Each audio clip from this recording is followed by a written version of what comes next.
music, dance, theater. It's time to take a seat on the aisle with Tom Alvarez.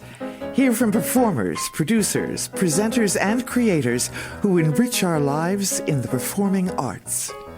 Who's on stage? Here is Tom Alvarez to introduce you. Hello, and welcome to On the Aisle with me, Tom Alvarez. My guest today is Michael Orland, a musical director, pianist, and arranger. He is best known for his work on the hit Fox TV series American Idol, where he served as the pianist, arranger, vocal coach, and associate musical director for 16 seasons on both Fox and ABC. His impressive career also includes appearances on shows like Oprah, The Rosie O'Donnel Show, Entertainment Tonight, and The Wayne Brady Show. Orland has collaborated with musical industry giants such as Burt Bacharach. His contributions to the entertainment industry have left a lasting impact, and his work continues to resonate with audiences worldwide. Join me now as I go on the aisle with Michael.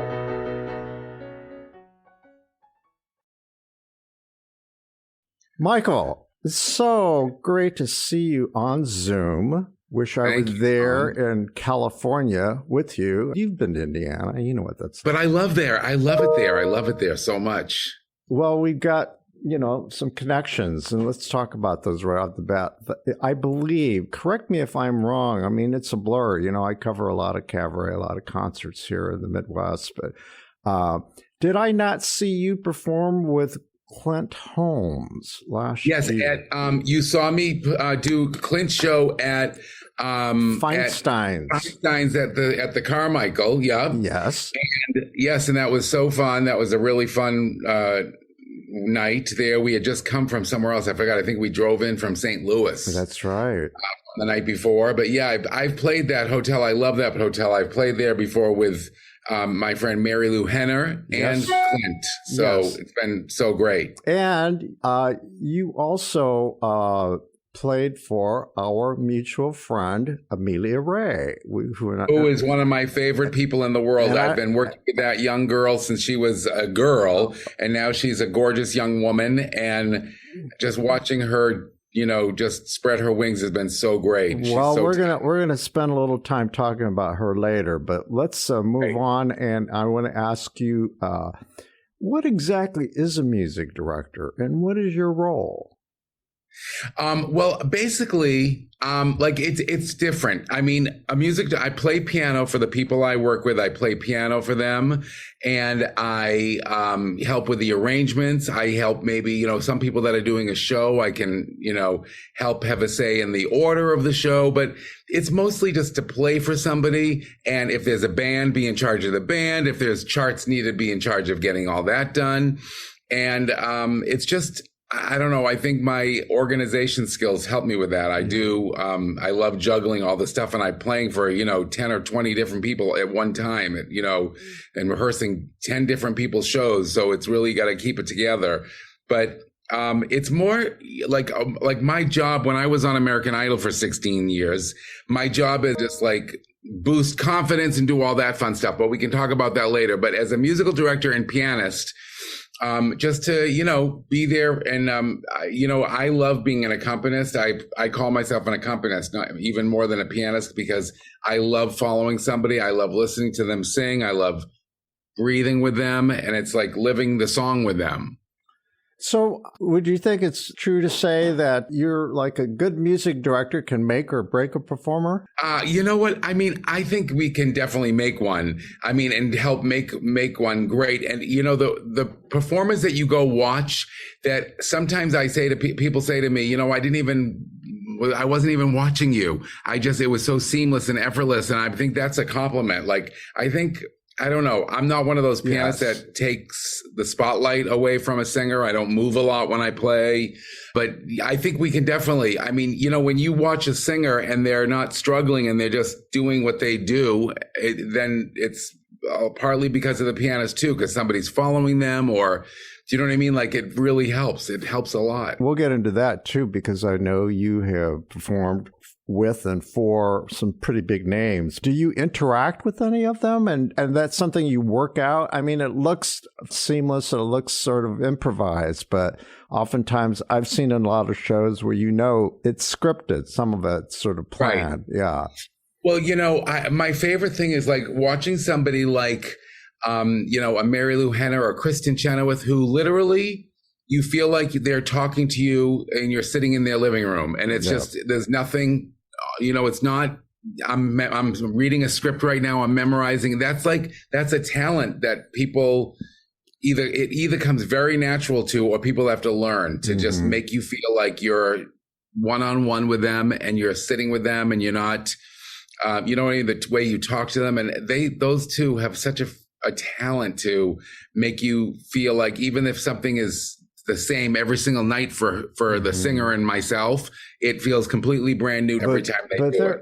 Would you say that they're also really good actors? So that has a lot to do with it, huh? I think it does, but also they're both very comfortable in their own skin and who they are as performers and as people. So I think that helps them share who they are on stage. And we're not, there's very few singers and nightclub singers and cabaret singers that, unless they have a completely different persona, that they're dressed up as, or they're being, then I think that's what we want to see. We want to see somebody being themselves, and we want to feel like we got to know somebody at the end of their cabaret show. You know what I mean? And I want them to relate to us. I don't want to watch somebody just have this glorious voice and just sound great. I mean, I probably did when I was younger, but I don't care about that as much. Yeah. So who are some of the people on your current roster? And I know it changes. I'm very interested in your role as a music director. I've had a couple of other folks on this show. All of them, like Ted Firth, for instance.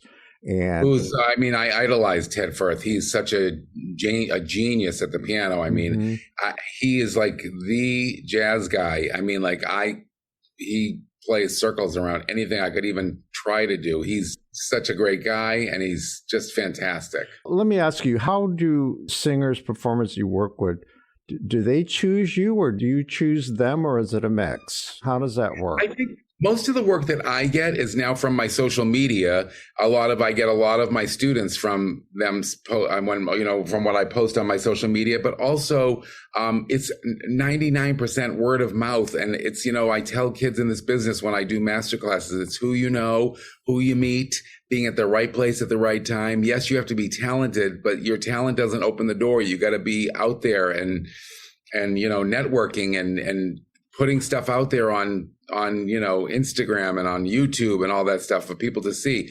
99% of my students and the people I play piano for have come because I've met somebody before or somebody recommended them to me. So it's great. Well, actually, that's interesting. But I also wanted to know, how about the established performers? Those are the people I'm talking about. Some of these big names, for example. How is it those associations?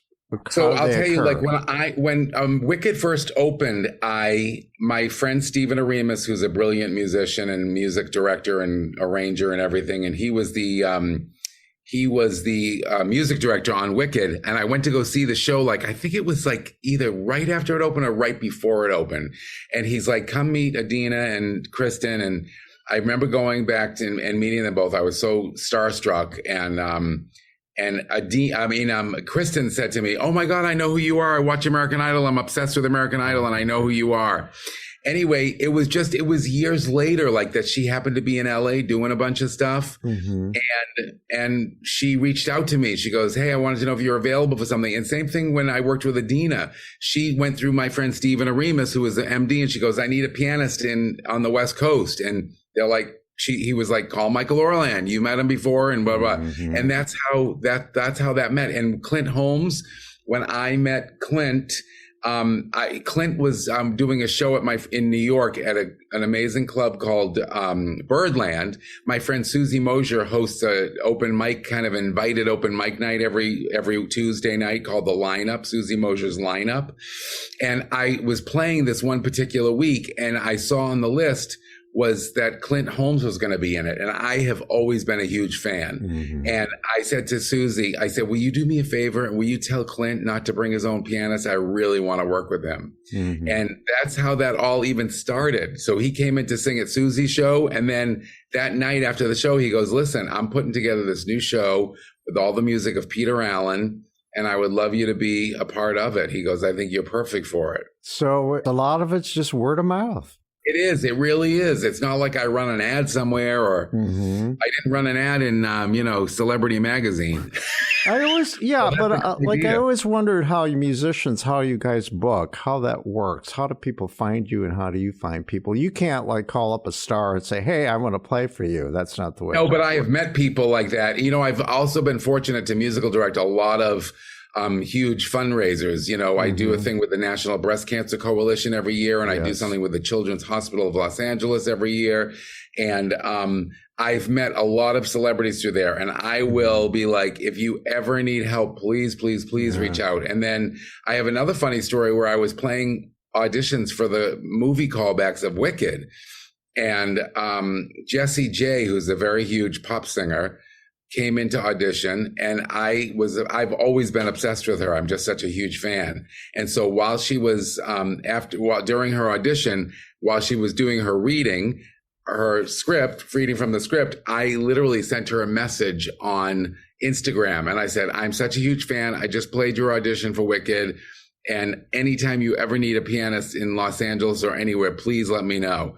Anyway, so after the audition, I went out in the hallway and she was still there. They had it was all celebrities auditioning. And so they had 20-minute breaks in between everybody so that the celebrities didn't run into each other.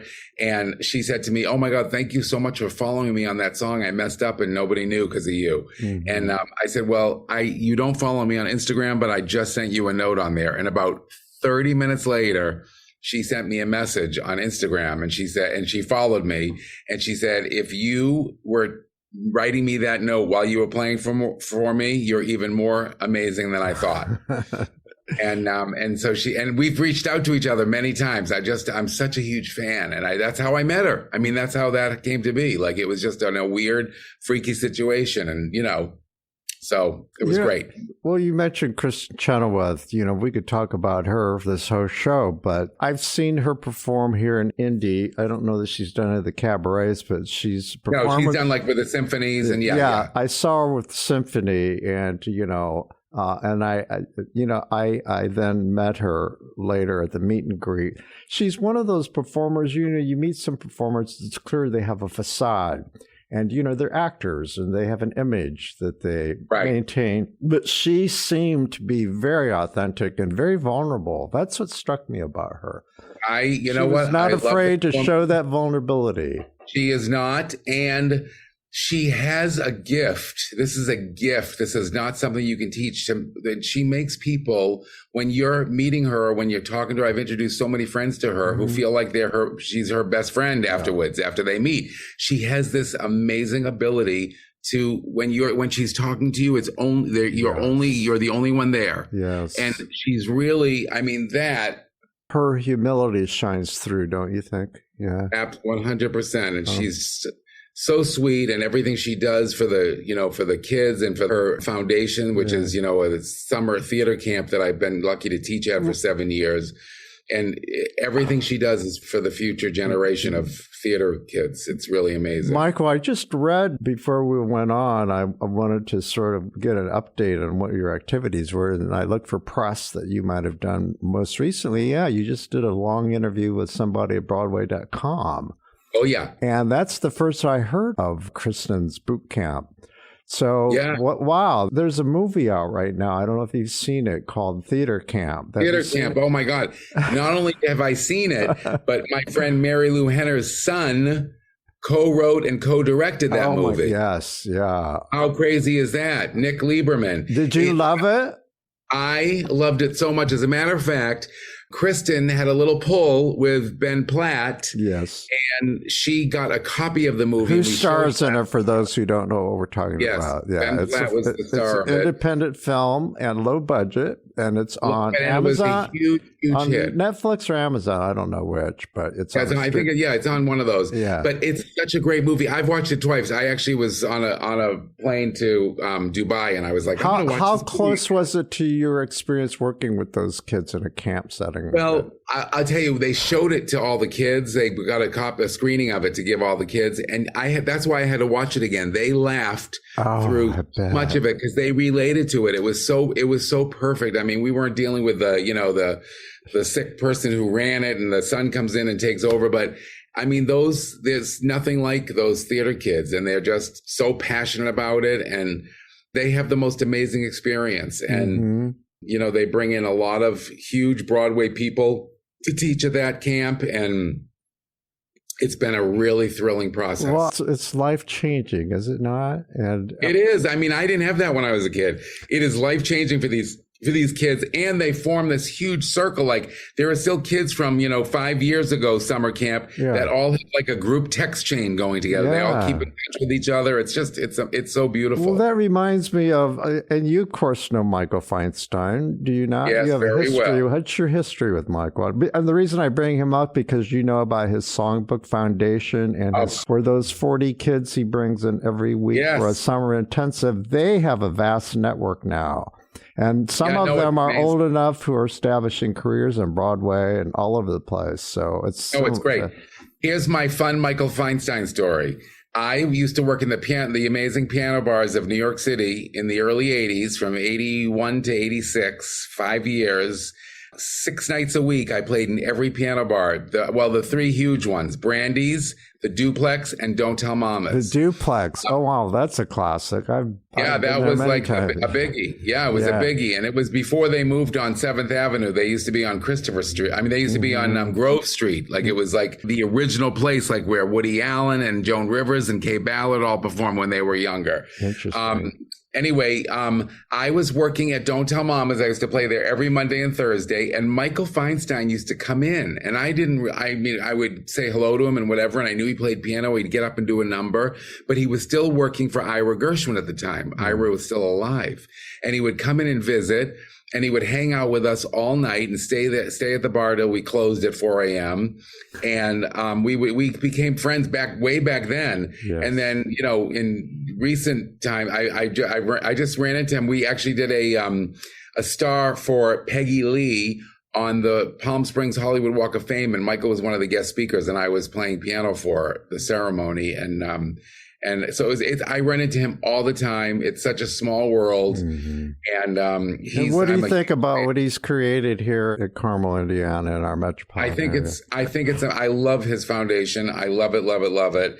I think he's, all these people like Kristen and like Michael who are doing things to further the arts and the music education for young kids today. It's like, it doesn't exist as much anymore. So we need these people. And I love what he does there. And I've been involved with a couple people that have gone through it. Like this beautiful girl, Maddie Bailio, who was the lead in Hairspray live on TV. She was like, I think, a winner from, she was in that. She did one of their intensives.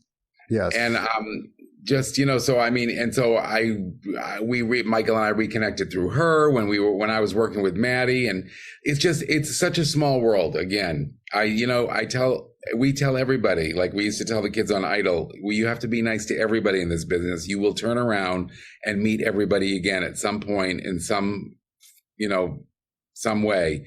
It's just, it doesn't pay off to be anything but nice and accommodating. You have this great reputation for not only the charitable work you do, the giving, but also just the teaching, the coaching, the master class, your interest in emerging young people, the stars of tomorrow.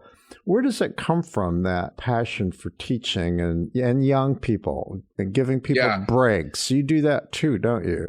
I do. I love doing that. Listen, I love to help out anybody I can. And, that's why I love doing these open mic nights. A lot of my students, it gives them a little place to perform. And so it's really great. But I will tell you, I love doing master classes. I love when I meet kids. Now, I have the greatest family in the world. So I want to preface this story with that. Yeah. I have the greatest family in the world. But when it was time for me to go to college, my parents said, you should go to school to be an accountant because you love math, and it's a little more steady than music is and show business is.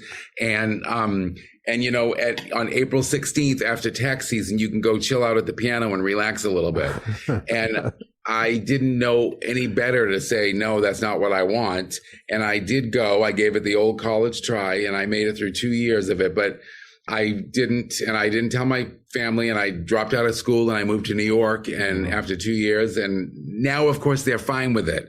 But listen, I don't know how much I'd encourage my kid. That's why when I see kids today, like all my young students whose mother or father or whatever come to my sessions with them, I always say something, because I love when a parent encourages their children's passion and what their children want to do. And that's why I love working with kids so much, because I don't even care if you're a great singer or not. If you're passionate about it, if you're doing it for the wrong reasons, I'm not really that interested.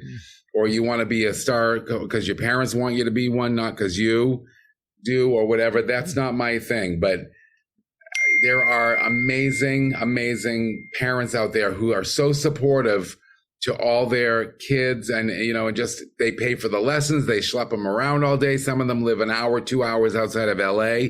They still drive them in for all their auditions. It's amazing. So that makes me so happy, and I just want to give back to all those people. Those 16 seasons of American Idol, do you still stay in touch with all those contestants over the years? Yeah, I stay in touch with a lot of them. Mm-hmm. And even the ones that I don't stay in touch with a lot, when I see them, I have the greatest time. And, I always tell people the relationship between a singer and a vocal coach is like as intimate as you can get. Mm-hmm. And, that's the person. And when we were working on American Idol with these kids who, especially in the early seasons, who didn't know what that show was, and they would have a nervous breakdown, or they would have an emotional breakdown crying, or they would just need to laugh and lighten up. And, I always told people we never had time to do a voice lesson on American Idol. We had 10 or 20 kids at a time we were working with.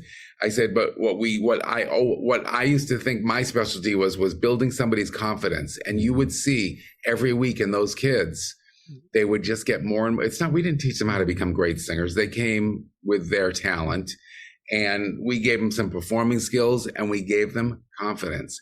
And that's what turned those people bigger and bigger every single week. And of course, that was the old days when 30 million people were watching that show every week, twice a week. It was, now it's, I don't even know that I haven't watched it in years, but, it's on, now it used to be on 2 nights every single week. And now they do everything, I think, in 1 night. I don't even know.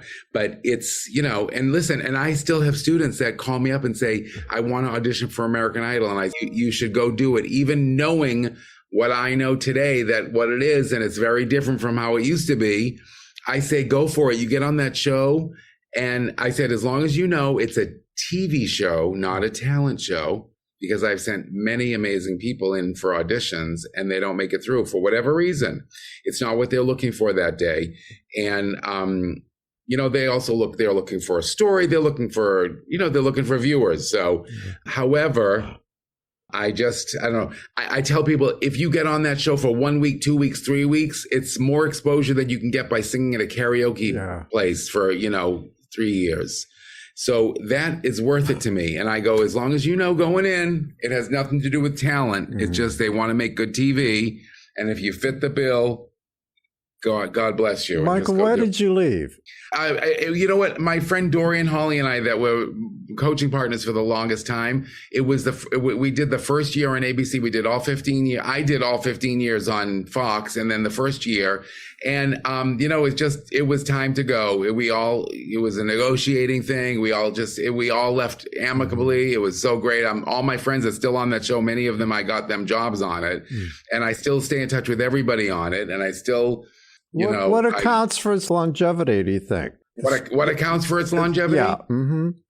In the beginning of it, people were watching this and they would wait every week. Today now people are so impatient with TV watching. They want to watch 5 episodes in one night, and they don't want to wait a week for results to see who's going to go home.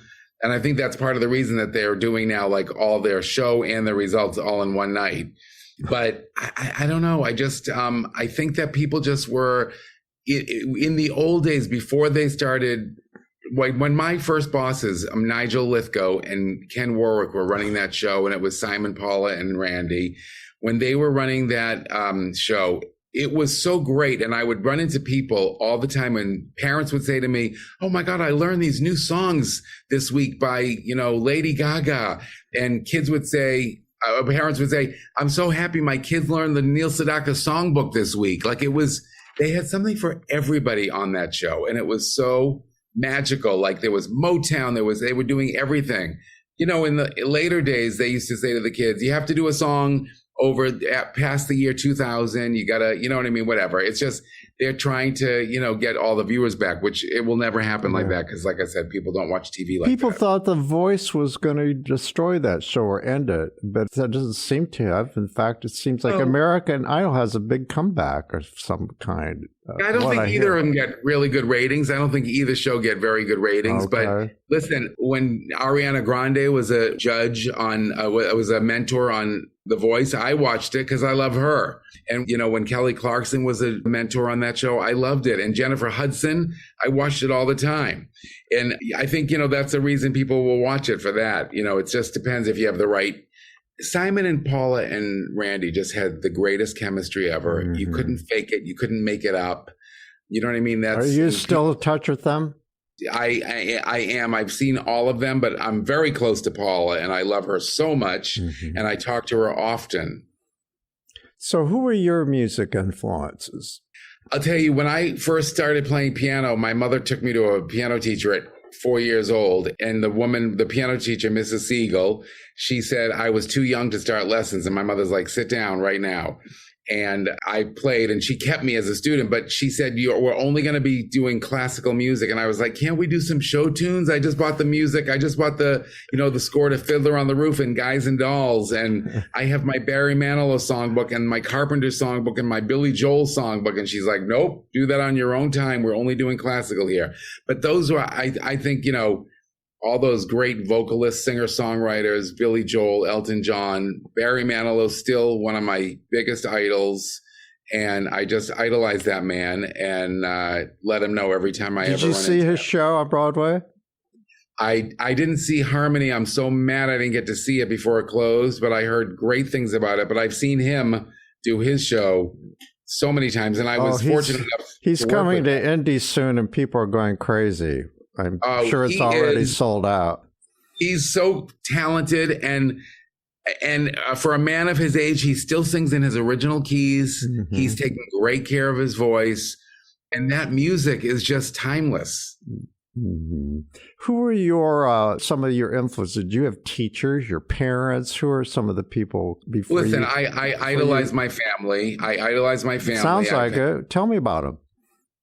I'm from Massachusetts. Again, my parents did not encourage me to study the music, but they, we grew up with a piano in our house. And so that belonged to one of my grandmothers. And the piano that I currently have in my house is my grandmother Jinx's.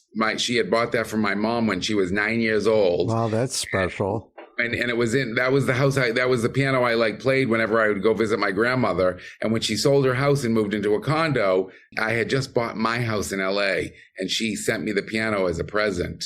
And so that's the piano in my house right now. And it's beyond beautiful and sentimental to me. But anyway, my family, I love my family. They're very supportive now, and I love that.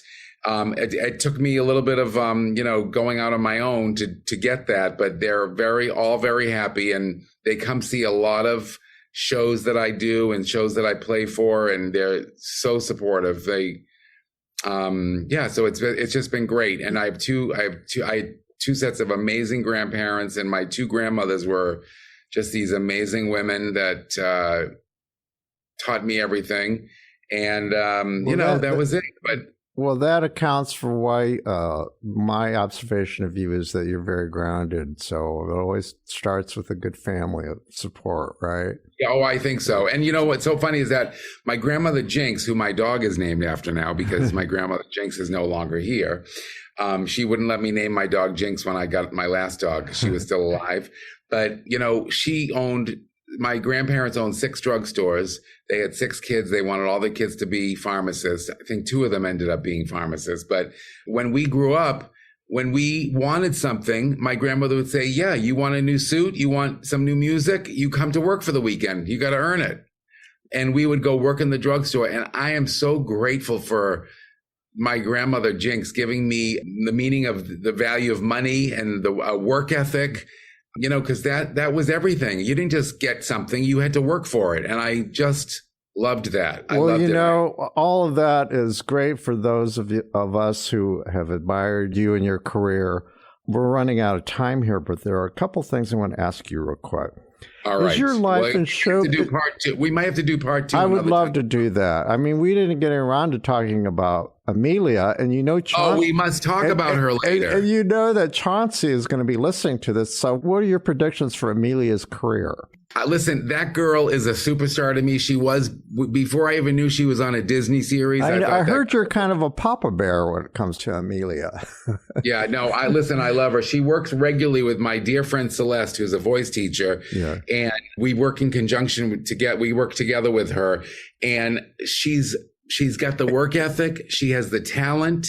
She has the personable. And you worked with her on her first symphony gig here with the Carmel Symphony Orchestra. Yes, that was the best. And you didn't make it to the performance, did you? I was so mad. I had a gig that night, a whole couple that weekend. I was so mad I couldn't come. I want to get in one more quick question. Do you still have pinch me moments? I mean, think of all the people you've met over the years of your being in the business. Are you jaded, or do you still feel the wonder of it all?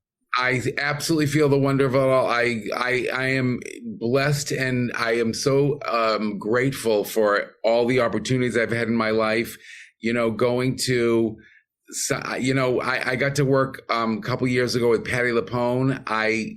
It was, you know, like a pinch me moment. That was a pinch me moment. I was like, wait a minute. Did you work with Cheetah Rivera? I worked with her a few times. We were in a big, famous, one of the big, huge first celebrity benefits they ever did back in the in the late 80s. And I got to work with her, and I became like best friends with her daughter, Lisa Mordente, who I still am close to. Oh, that's great. And, I mean, talk about a masterclass. Yeah. That was like insane going to see that. Well, you've touched so much history. And again, I hope that you'll come back and spend some I'm more definitely going to come back. Me. We have more things. And, you know, it's great seeing you, and I hope we cross paths. I'm sure you're going to end up at Feinstein's at Hotel Carmichael again, aren't you? I hope. Yes, I do an open mic all over the country, and I actually want to get in touch with them. Come here. And then maybe you'll help me get some great singers. Oh, yeah. Jim Caruso came here with Cast Party. It was a huge success. Huge. Oh, good. Yeah, I know. I love Jim. Oh, no, you would be perfect doing that here. Thank you so much for giving me your time. Pleasure. I know. Thank you. And you're going to tell me sometime about that cruise you were on, okay? All right. Thank you. Stay well, and we'll talk soon. Okay. Good to see you. All right. Bye-bye. Our thanks go out to our media sponsor, Urban Times. Urban Times is a monthly news magazine which serves as the official neighborhood newsletter for 16 Indianapolis neighborhoods, offering news about development, arts and entertainment, and from the business community. Who will take center stage on the podcast next? Your seat on the aisle with Tom Alvarez awaits. Follow Tom on Facebook, Instagram, Twitter, and TikTok, and make sure to visit tomalvarez.studio. Watch Tom every other Thursday on Lifestyle Live on Wish TV, and make sure to listen every week here on the All Indiana Podcast Network.